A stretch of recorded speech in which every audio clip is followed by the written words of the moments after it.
want to be a leader, there are certain gateway things you have to have just to get through the leadership door. And you have to have values. You've got to. You can never make it as a leader if you don't have a solid sense of who you are. But you must be courageous. You must be willing to talk to people. You have to have integrity. And you've got to be oriented towards the future. Those 4 things get you in to the position where you can emerge as a leader. Leadership is within the grasp of everybody. You have to learn what it is. So you have to acquire some skills. And then you have to practice. The more you practice, the better you get. And it's a curve, you know. You acquire the leadership skills, you practice them, your mastery is going to go up. And imagine 2 people. See, imagine, and the reason I want you to think about 2 people is, well, you don't start your leadership journey in the same place as someone else. Let's say a person was raised by authoritative parents who engaged them in conversations, who put them in social settings, who made them have to make decisions, have to think, who let them fail so they learned what failing was like.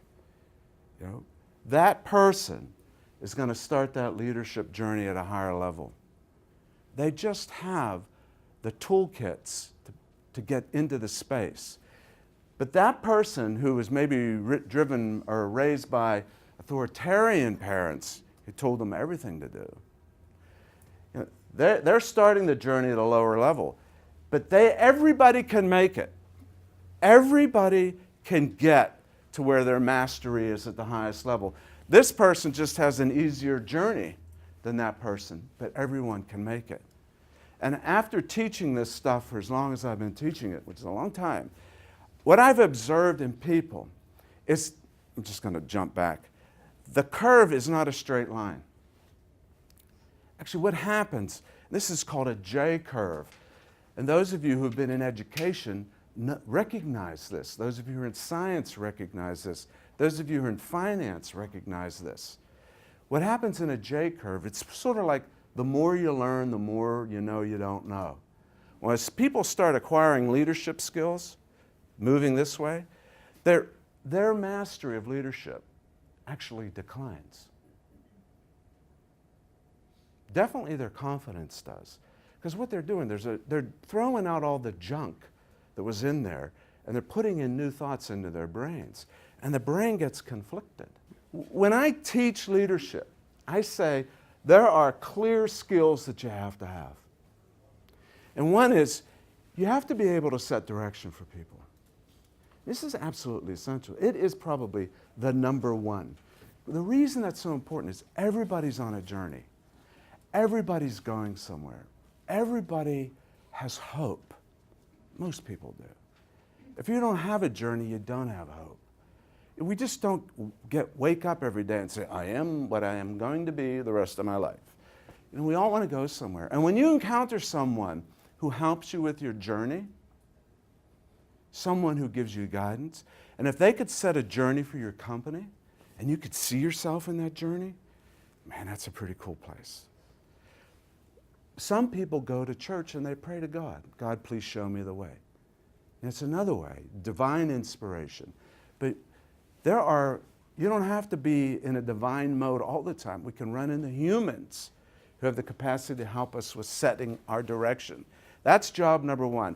Job number two, great teams don't happen by themselves. That is a ridiculous thought to even think. And some people believe that. The teams just happen. No way.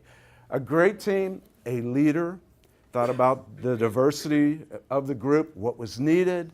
They got the right people in the room. Then they nurtured them. Great teams get nurtured to high potential by some great leader somewhere. Really big job for us. The next thing is we got to think about some processes. Leaders think about certain processes, not all processes. And here are the leadership processes: performance management and rewards. Now they make sure, especially if they're an executive, they make sure that all the enterprise processes are in place. But the domain of a leader is performance management and rewards. And the reason these are so important is performance management, if done right, shapes where the corporation's going. It shapes the identity of the corporation and the people who work there. It could also impact culture.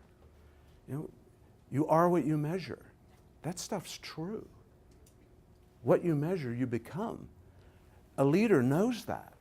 They think about this. They focus on it. And then they make sure people get paid right. Now, you're all HR folks, you're saying, well, geez, that's our job. You know, your job is to make sure that compensation systems are in place, that they're fair. But most of you know, when you run into someone in the business who really takes responsibility for their people, they make your job easy. Actually, you want your clients at work, who you work for, to act like leaders. It frustrates you when they're not. You want them to worry about, are their people getting paid right? Are they the champion for their people? You know? That's what leaders do. The next thing leaders do is they focus on structure. They got to make sure the structure's right. Because if the structure's wrong, nothing's going to happen. And often you see companies where they're constantly reorganizing.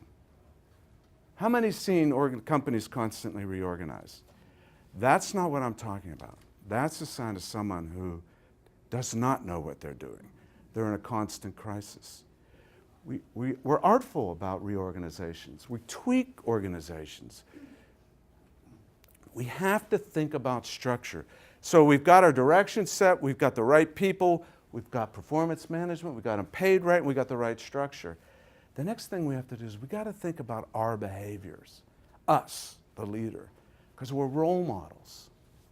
Are we acting like a leader? And when I can get people, especially people who I coach, this is a significant turning point for people. If I can get people to recognize that they're not a consequence of who they are, their behaviors are not a consequence of who they are. Their behaviors are an input to what they can be.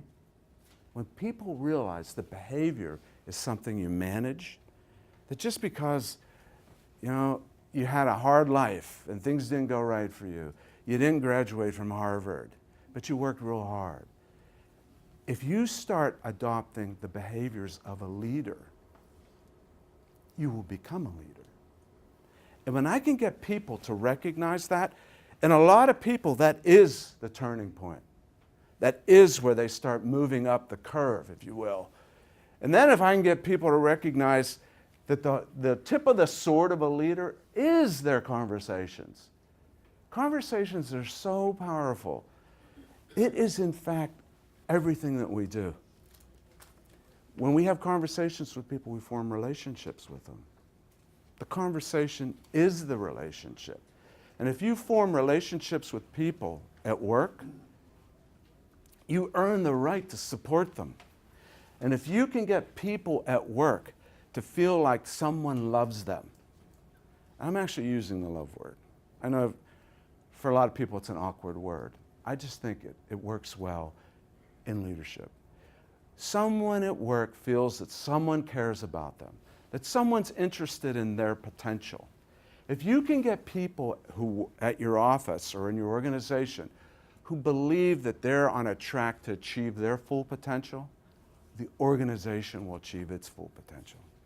See, this is a real important element of leadership. This is not a spiritual thing, by the way. Don't confuse me with the Pope. I'm not the Pope. But there is something about love, and there is something about creating an environment in your organization where people feel like they're going somewhere and someone's helping them. Those organizations achieve greatness. Look at the massive bump in the curve when you get a person who knows how to create support with people. Then we need some boundaries. People need some boundaries for right or wrong. If we don't have boundaries, and I like sort of broad boundaries, your organization will be in anxiety. We can't have organizations in anxiety. Nothing will happen. So we got to give them some boundaries. And then the last thing we do as a leader is we got to give them space. A great leadership act, and this is actually elusive for a lot of people who've come up through the organization, get promoted up into executive roles. They don't know how to step back. They still want to tinker. But when you get this foundation set, you think about it. You put all this stuff in place, and you're nurturing other people's behaviors, not just yours. You give them the space. Then you step back. It's a very important step. That's a leadership model. See, my model, everybody has the potential. Now, not everyone's going to be the CEO, but we have to create an environment where everyone is creating experiences for themselves and being helped. That's where we're trying to go. Why? Because we're trying to get people to experience a behavior. Expectation. You got to believe you can do it. If you wake up every morning and say, I can't in any way improve upon whom I am, it is not going to happen for you. You've got to expect it. You've got to expect. And trying to get into something like this when you're desperate is really hard. You've got to expect that you can achieve something. And the next thing you got to do, you got to focus on it. When I say focus, the behaviors that you're using or that you're practicing, it's not just at work. You got to practice the behaviors in the community, at home, with your kids.